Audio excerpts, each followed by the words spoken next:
Ya, pemirsa, Indonesia dan Uni Eropa telah mencapai kesepakatan kerjasama IEU-CEPA yang diharapkan mampu membuka pasar alternatif ekspor produk Indonesia. Pemerintah pun berharap IEU-CEPA akan mampu menarik investasi langsung ke Indonesia.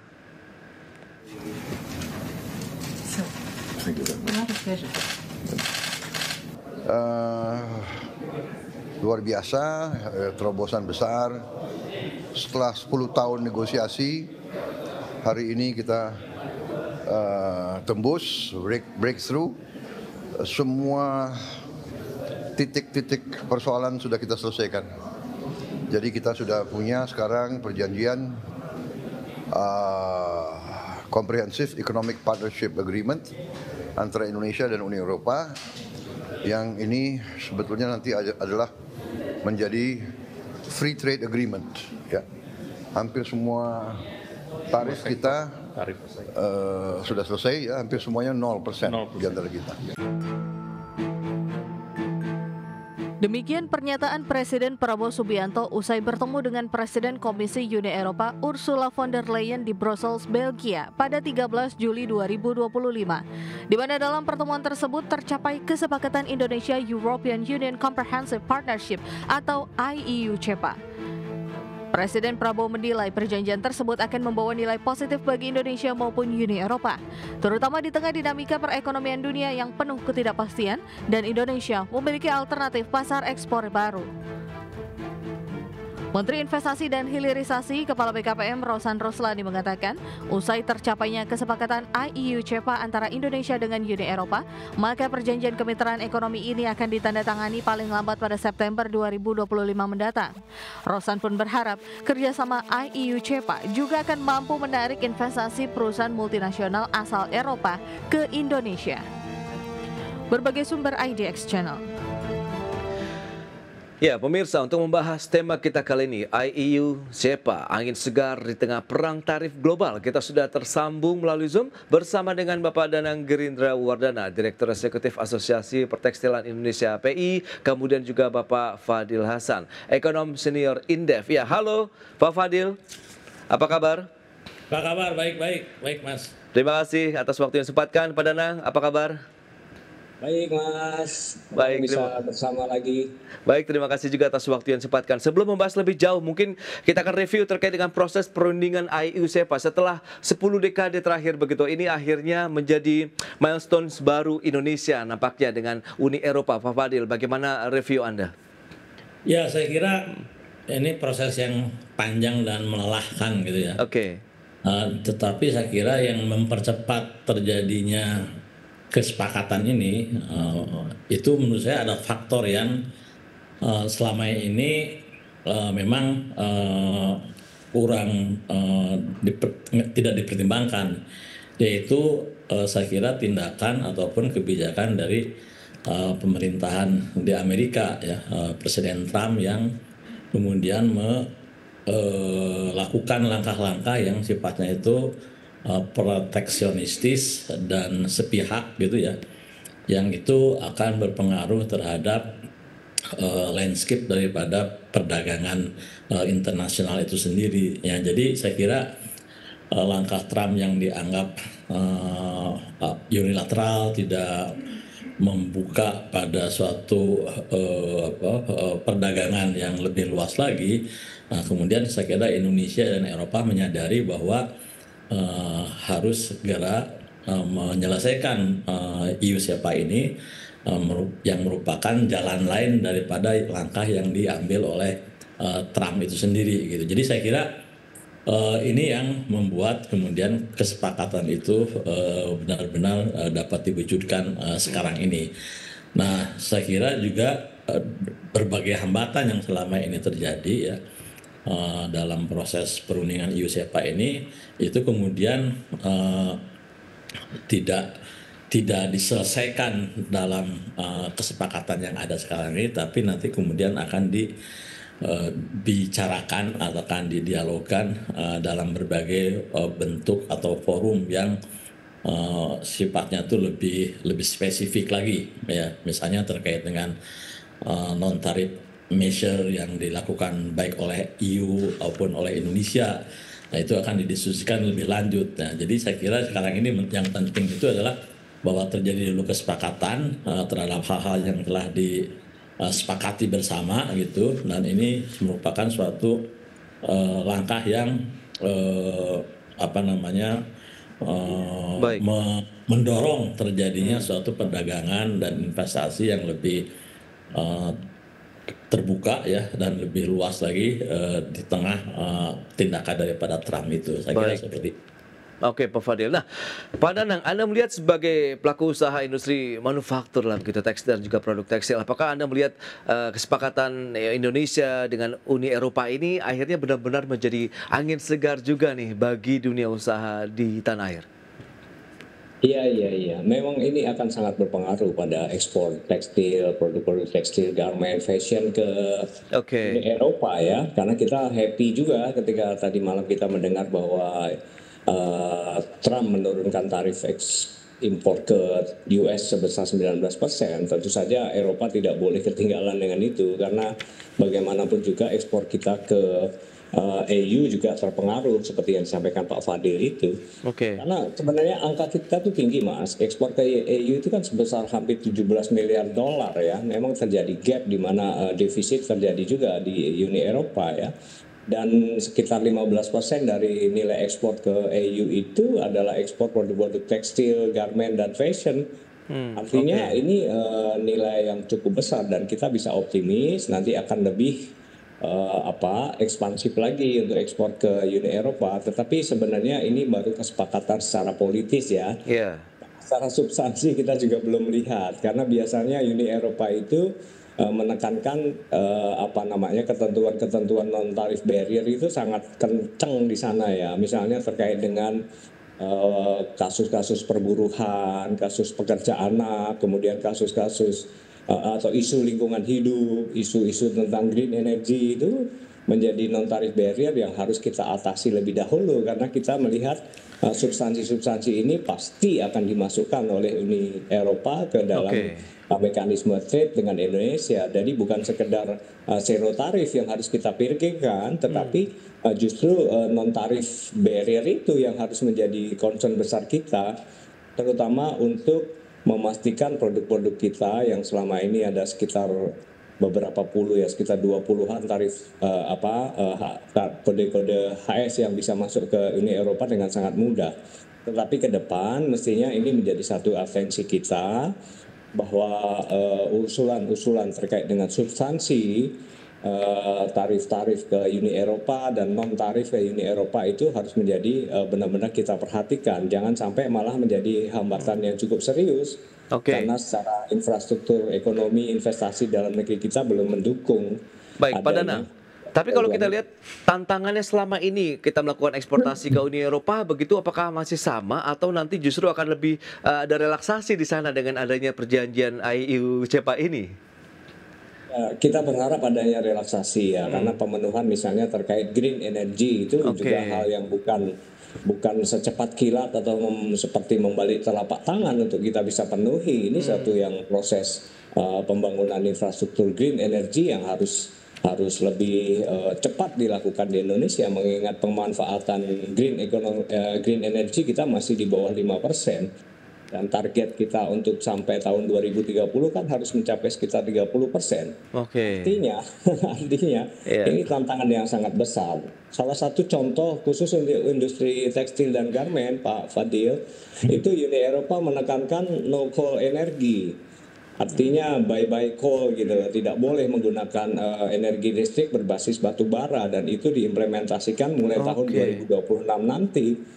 Nah, kalau itu menjadi bagian dari substansi agreement Indonesia EU CEPA ini, maka ya kita akan kesulitan untuk mencapai pada tahun 2026. Nah, concern-concern seperti ini mestinya menjadi atensi nanti tim delegasi ya atau tim negosiasi dengan EU CEPA agar nanti tanggal 4 September untuk ditandatangani itu bisa membuat peluang yang lebih baik mengenai masalah-masalah green energy, juga masalah-masalah yang mereka selalu agak rewel itu kan masalah deforestasi misalnya. Ini concern-concern besar kita di situ, Mas. Oke, kaitannya dengan lingkungan. Nah, ini seperti apa mungkin strategi yang perlu diterapkan oleh pemerintah, Pak Fadil, kemudian Pak Danang. Kita akan jeda dulu sebentar, nanti kita bahas di segmen berikutnya ya. Baik pemirsa, jangan beranjak dari tempat Anda, kami masih akan segera kembali sesaat lagi.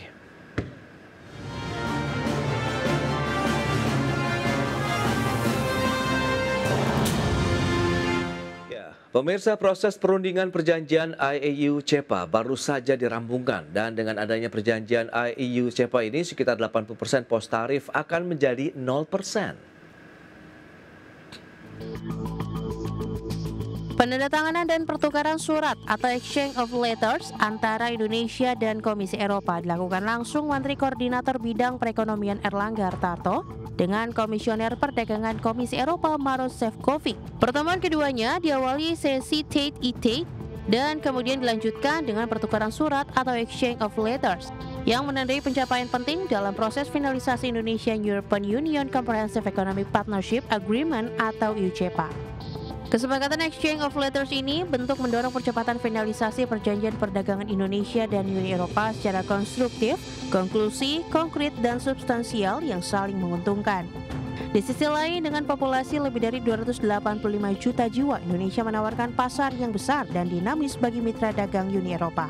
Di mana Uni Eropa yang terdiri lebih dari 400 juta penduduk juga merupakan salah satu kekuatan ekonomi utama dunia. Dengan hadirnya perdagangan EUCEPA, sekitar 80% pos tarif akan menjadi 0%, sehingga membuka peluang perdagangan dan investasi yang lebih luas bagi Indonesia dan Uni Eropa. Penyelesaian perundingan EUCEPA ini secara resmi diumumkan dalam pertemuan bilateral antara Presiden Prabowo Subianto dan Presiden Komisi Eropa Ursula von der Leyen. Pemimpin kedua negara menegaskan komitmen untuk memperkuat kemitraan strategis. Baik pemirsa, kita lanjutkan kembali perbincangan bersama dengan Bapak Danang Gerindra Wardana, Direktur Eksekutif Asosiasi Pertekstilan Indonesia, kemudian Pak Fadil Hasan, Ekonom Senior Indef. Nah, ini menarik dengan adanya perjanjian IAU CEPA ini. Tadi ada 80% pos tarif begitu akan menjadi 0% ini. Pak Danang, Andakah melihat memang ini menjadi suatu hal yang diharapkan tadi, kalau Anda katakan memang tadi masih ada batasan-batasan terkait dengan masalah lingkungan, deforestasi, penggunaan energi yang berbasiskan fosil. Nah, ini bagaimana Anda melihatnya, Pak Danang? Ya, itu sebuah tantangan ke dalam ya. Kita tidak bisa dengan mudah mempercepat pembangunan infrastruktur itu sesuai dengan target-target yang pasti akan dikejarkan oleh Uni Eropa, karena mereka ini aktor penting dalam konteks green energy, isu-isu lingkungan hidup, dan isu-isu terkait dengan perburuan atau ketenagakerjaan ya. Maka kita harus berbenah ke dalam negeri kita supaya kerikil-kerikil atau hambatan-hambatan seperti ini bisa kita atasi dalam waktu yang secepat-cepatnya. Artinya walaupun perjanjian nanti ditandatangani dalam waktu segera di bulan September, itu PR kita ke dalam negeri masih banyak. Jadi tidak bisa kita berleha-leha mentang-mentang tarifnya menjadi 0 gitu. Tapi ada non-tarif measure atau non-tarif barrier yang pasti akan diimplementasikan dalam rangka Indonesia EU CEPA ini, Mas Pras. Baik, nah Pak Fadil, Anda melihat bagaimana akhirnya potensi ataupun posisi Indonesia dengan adanya perjanjian IAU CEPA dengan beberapa tadi benefit 80% pos tarif, kemungkinan 0%, tapi masih ada tantangan kalau barang-barang ataupun produk ekspor Indonesia pun ya terkait dengan masalah lingkungan tentu juga akan menjadi suatu pembahasan yang mungkin cukup pelik ke depannya begitu, Pak Fadil, silakan. Ya, sebenarnya kan dalam EU CEPA itu ada 24 bab lah gitu ya. Yang salah satu yang terkait misalnya dengan lingkungan itu, section namanya itu Trade and Sustainable Growth gitu ya. Nah, dalam Trade and Sustainable Growth itu memang dibahas secara khusus bagaimana perlakuan daripada produk-produk yang berbasis atau yang memiliki dampak lingkungan itu bisa diperoleh ekspornya ke Eropa itu gitu kan. Tapi sekali lagi dalam konteks trade and sustainable growth ini, misalnya untuk produk sawit itu itu sekarang ini kan kita menghadapi persoalan terkait misalnya dengan EUDR, ya kan, dengan EU Deforestation Regulation itu. Iya. Juga kita masih menghadapi sengketa di WTO terkait dengan tuduhan dumping Uni Eropa terhadap produk biodiesel kita. Kemudian kita juga masih menghadapi persoalan RED 2 ya, yang walaupun kasusnya itu sudah kita menangkan,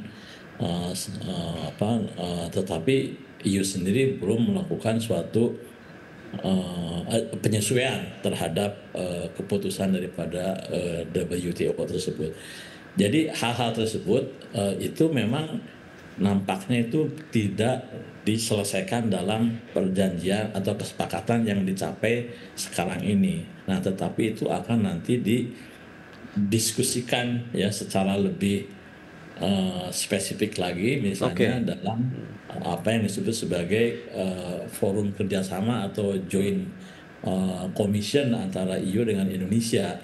Nah, jadi karena itu, sebagaimana tadi disampaikan oleh Mas Danang, bahwa kita menyambut baik bahwa kemudian berbagai produk ekspor kita mendapatkan penurunan tarif ya dari rata-rata 8% itu menjadi 0%, tetapi kemudian kita juga harus memastikan bahwa non tarif measure misalnya yang terkait dengan dengan UDR, dengan RED 2 itu dapat mengakomodasi daripada kepentingan Indonesia, ya kan?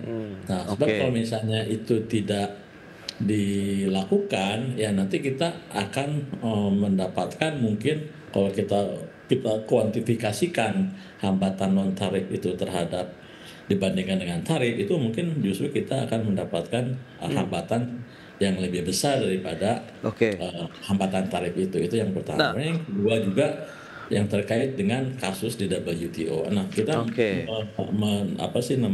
berdasarkan pengalaman Indonesia Australia SEPA itu pemberlakuan daripada perjanjian tersebut itu menunggu sampai kasus di WTO itu diselesaikan, gitu kan? Nah, sekarang ini kita juga belum mengetahui secara persis apakah misalnya berbagai tuduhan EU terhadap Indonesia terkait dengan berbagai kasus tadi itu di WTO itu akan diselesaikan dulu sebelum EU siapa ini berlaku, atau kemudian ditarik kembali kasus tersebut karena sudah ada EU siapa ini. Kita juga itu juga jelas. Artinya apa? Artinya kita menyambut baik perjanjian ini, tapi kita mengharapkan gitu ya agar dalam kerjasama dalam perundingan selanjutnya terkait dengan berbagai isu yang tadi disebutkan oleh Mas Danang, oleh saya sendiri, itu dipastikan bahwa justru akan terjadi kesepakatan yang lebih kemudian memberikan akses yang lebih luas terhadap berbagai ekspor kita ke EU itu sendiri gitu. Ya, Pak Fadil, apakah akhirnya dengan perjanjian ataupun kesepakatan ini antara Indonesia dan Uni Eropa akhirnya mungkin akan lebih mudah lagi pada saat kita membahas perundingan perdagangan ataupun ekonomi berikutnya dengan Uni Eropa, karena dengan adanya perjanjian ini mungkin nanti akan lebih mudah untuk mencapai kesepakatan seperti ada beberapa tantangan yang sudah disampaikan Pak Danang, kemudian Pak Fadil sendiri tadi. Bagaimana, Pak? Ya, justru itu, karena kan sudah ada modalitas lah, ya sudah ada satu kesepakatan awal bahwa semuanya akan didiskusikan dalam forum yang lebih istilahnya apa ya, yang lebih friendly mungkin ya kan? Betul, Pak. Daripada yang sekarang ini yang selama ini dianggap sebagai sebuah hurdle atau sebuah hambatan, itu sudah tidak ada lagi. Jadi kemudian nanti kita bisa lebih mendapatkan suasana yang lebih baik, yang lebih friendly ketika membicarakan berbagai persoalan yang belum selesai tersebut. Yes, betul. Baik, Pak Fadil. Nah, Pak Danang, lantas bagaimana potensi apa yang bisa kita segera siapkan dari sekarang nih kalau kita ingin meningkatkan lagi, mungkin pasar Eropa bisa kita grab sambil berjalannya perundingan diskusi antara pemerintah Indonesia dengan Uni Eropa sendiri, begitu Pak? Ya, prinsipnya kan kita menghargai ya. Bagaimanapun juga market Eropa itu adalah market yang cukup kuat ya, Oke. meskipun secara global tidak sekuat US misalnya begitu ya. Yes, Tapi oke. kita kan saling menghargai ya antara Indonesia dengan Uni Eropa, meskipun juga banyak kasus-kasus yang kita alami sehubungan dengan tensi perdagangan antara Eropa dengan Indonesia terkait misalnya eksportasi kol gitu, batu bara ya. Jadi kan mereka Oke. juga sangat-sangat aktif dalam konteks menekankan sustainability issue. Nah, bagaimana ini diturunkan ke industri tekstil gitu. Nah, industri tekstil kita saat ini kan juga masih tergantung pada sumber energi yang berbasis pada batu bara gitu. Nah, kita memiliki kesempatan untuk melakukan sebuah percepatan untuk menggantikan energi listrik dari batu bara itu menjadi energi yang berangkat dari green energy gitu, solar panel atau water gitu. Nah, ini prinsip-prinsip yang harus kita patuhi ketika kita benar-benar akan membuka trade yang semakin masif kepada dengan Uni Eropa. Artinya kemudian pemerintah kita memiliki PR yang cukup cukup serius dalam jangka pendek ke depan untuk bisa memperhatikan infrastruktur energi kita yang mengarah pada sustainability atau green energi itu, Mas. Iya. Di sisi lain kita juga cukup tergantung ya, atau ekspor dari Uni Eropa ke Indonesia itu terkait dengan produk-produk dairy ya, produk-produk minuman susu misalnya, terus kemudian produk-produk berteknologi tinggi seperti mobil, otomotif, kemudian juga produk-produk IT. Nah, kita saat ini ekspor ke US kan masih produk-produk yang ke Uni Eropa kan produk-produk yang relatif berteknologi tidak terlalu tinggi ya. Iya, Misalnya oke. terkait dengan minyak kelapa sawit, misalnya itu kan terbesar kita. Produk alas kaki juga cukup menempati ranking 5 besar untuk ekspor ke Uni Eropa. Tekstil juga masuk menjadi ranking yang cukup tinggi di antara 10 terbesar di Uni Eropa. Masalahnya di sini adalah bagaimana kita bisa membergen proses atau proses produksi itu, bukan produk hasil akhirnya ya, tapi proses produksi menuju hasil akhir itu memenuhi standar-standar yang diinginkan oleh Uni Eropa. Misalnya terkait dengan masalah ketenagakerjaan. Mereka sangat-sangat rewel untuk melihat bagaimana child labor tidak boleh dilakukan di industri formal. Terus kemudian bagaimana isu-isu tentang limbah. Ini salah satu yang cukup besar yang dimana kita mungkin harus mulai mawas diri, Oke. melakukan sebuah rangkaian perbaikan-perbaikan secara internal kita. Regulasi-regulasi kita sudah Iya, cukup iya. bagus, tapi implementasinya mungkin masih dipertanyakan gitu. Nah, ini Oke, artinya iya, ada iya. satu gap yang cukup serius antara implementasi dari proses produksi manufaktur di Indonesia dengan regulasi-regulasi yang ada. Sehingga pemerintah punya waktu lah untuk bekerja sama dengan dunia industri memperbaiki proses produksi kita sesuai dengan arus atau mainstream yang ditekankan oleh Uni Eropa. Betul, Jadi betul. tidak sekedar tarif, Mas, kalau ke sana. Oke, itu dia. Berarti memang masih ada tantangan-tantangan yang harus dipecahkan bersama, khususnya untuk perbaikan internal untuk bisa memenuhi persyaratan ya pada saat kita melakukan eksportasi atau pemasukan produk-produk Indonesia begitu ke pasar Eropa. Dan tadi mungkin seperti yang juga Pak Fadil sampaikan, ini sambil berjalan. Semoga tadi lebih friendly lah sehingga nanti diskusinya akan lebih cair begitu ya, Pak Satu Fadil lagi dan yang juga Pak Danang. Baik, sebelum Pak Fadil, sebelum ditutup itu kemudian ya, yang penting itu ya, adalah bahwa kita tuh harus setara gitu ya oke, dengan betul. EU dalam perundingan tersebut. Jadi jangan sampai kemudian mereka itu mendiktekan gitu loh ya, apa namanya, apa ininya mereka ya terhadap kita. Tapi kita juga mereka juga harus mengakomodasi gitu ya, Ya. bahwa semuanya itu misalnya standar-standar itu dalam konteks Indonesia mungkin harus ada penyelesaian-penyelesaian sesuai dengan Betul. regulasi yang Yes. ada di kita sendiri gitu. Itu Betul, dia, betul. yang paling utama adalah hubungan yang setara begitu antara Indonesia dan Uni Eropa. Baik Pak Fadil, Pak Danang, terima kasih banyak atas informasi, update dan juga insight yang sudah disampaikan kepada pemirsa IDX Channel pada hari ini. Selamat melanjutkan aktivitas Anda kembali, salam sehat. Sampai berjumpa kembali. Terima kasih Pak Fadil, Pak Danang. Terima kasih Ya. Mas Pras, makasih Madang. Mas, Baik pemirsa, 1 jam sudah saya menemani Anda dalam Market Review dan perbaharui terus informasi Anda hanya di IDX Channel, your trustworthy and comprehensive investment reference. Karena urusan masa depan harus terdepan, aku investor saham. Ya, saya Prasetyo Wibowo beserta seluruh kerabat kerja yang bertugas pamit undur diri. Terima kasih, sampai jumpa.